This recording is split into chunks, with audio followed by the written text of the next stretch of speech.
National grammar স্কুলে বছর জুড়ে থাকে সৃজনশীল কার্যক্রম। বিস্তারিত কেফায়েতুল্লাহ কায়সারের তথ্যচিত্রে।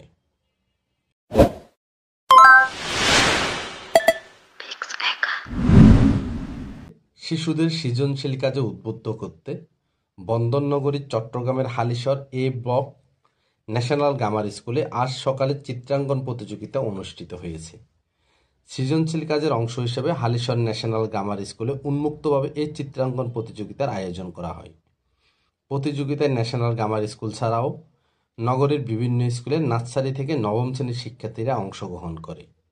পাঠ্য বইয়ের পাঠদান ছাড়াও শিক্ষার্থীদের প্রতিভা বিকাশে নানান সৃজনশীলতার অন্যান্য ন্যাশনাল গ্রামার স্কুল পড়াশোনার পাশাপাশি সুন্দর হাতের লেখা, স্পেলিং, ইংরেজিতে কথোপকথন, রচনা প্রতিযোগিতা সহ বিভিন্ন সময়ে নানা সৃজনশীল বিষয়ে আয়োজন করে থাকে স্কুলটি।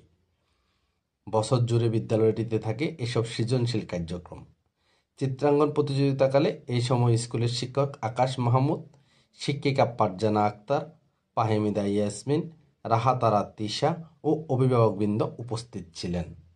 Pushpendu Majumdar, desk report, Sandip Express TV.